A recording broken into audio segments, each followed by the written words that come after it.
Changing the oil on my Chrysler Crossfire. Everything you need to complete the job is seen here. The car takes 8.5 quarts of Mobil 1 0W40 synthetic motor oil, the European car formula, a Fram XG8 481 filter. I don't necessarily recommend Fram, but it's what my local auto parts store had this morning. A couple of shop towels here, and a marine pump to pull the oil out of the oil pan. Okay, one of the things I'm going to do now is pull the dipstick out of the engine compartment. Mark it on the tube, how far it goes down.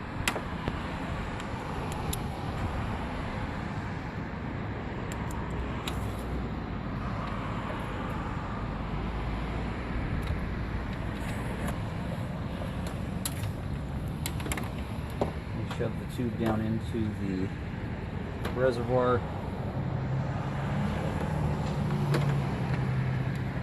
Insert the tube into the pump. An important part of this process is to make sure that the pump is actually below the oil pan, and the siphoning mechanism should go ahead and start pulling the oil right out of the engine. There we go. Now all we have to do is wait. You can see here the marine pump is starting to fill with oil pretty quickly. The speed is pretty much relative to how much pressure is inside the pump. We pumped it probably 12 times the first time, probably another 8 when I had the camera off. It was really drawing the engine oil out pretty quickly now. I am going to have to do this a few times with this smaller pump. While the engine oil is being drawn from the engine, this would be a great time to go ahead and get your filter removed, pull off the O-rings, install new O-rings, and get the new filter put in place. Now it's time to get the filter removed, the oil filter. Unlike other engines, Mercedes puts their oil filter up on top of the engine. It's usually pretty easy to get removed. Simply twist it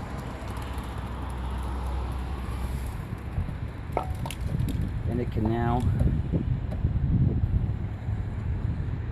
come out of the engine. That will increase the rate that the oil is going down to the marine pump. It's a good idea at this point to have a piece of cardboard or something laying around that you can stick your filter on. It's going to be on a tube that is actually drawing the engine oil from the motor. Let me pull this up so you can take a look at it. There we go. Oh, that's not good. There we go.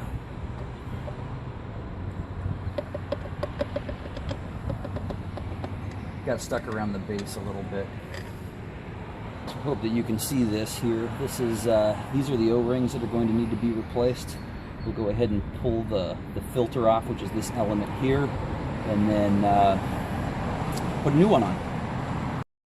Okay, the next part of the process is actually kind of frustrating or irritating. It doesn't really take that long, but here's these rubber O-rings, which are going to slip around this this oil tube, making a seal.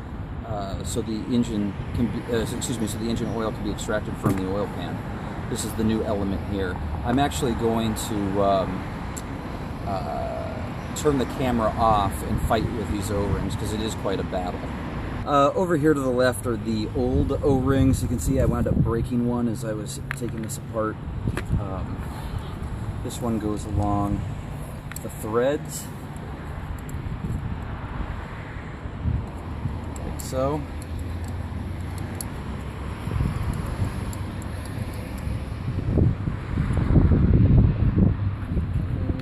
go to this one.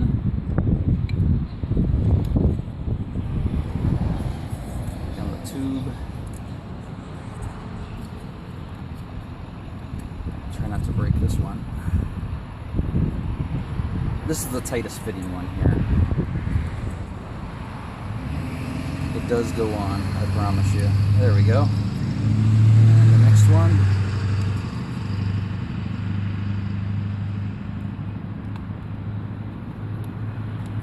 so. Little guy here at the end. Fram element. This is pretty much the same top and bottom. I always go ahead and put the text facing me while looking down at the threads. Back to insertion here, simply make sure that that's seated well. This is going to kind of be seated against the bottom of the element reservoir here. Go ahead and push that down into place and thread it down.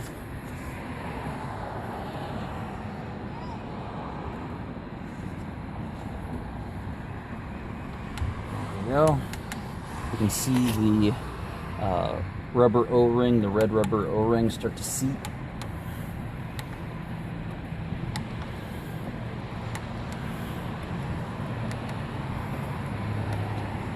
Want to get it good and firm in there.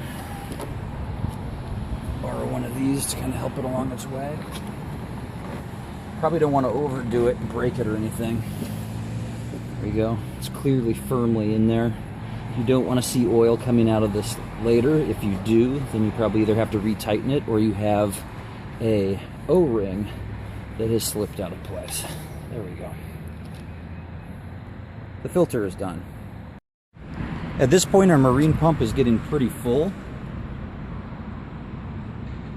You can depressurize and remove the siphon from the pump by simply pulling or pushing the silver button. I believe you heard the air escape. At this point, the only engine oil left draining in will be from here down the tube, and will no longer be pulling from the oil pan. This is actually the third time that I'm emptying this. I usually put them into 2-liter bottles. I only have this little 1-liter bottle. I've got 2 more of these 1-liter bottles.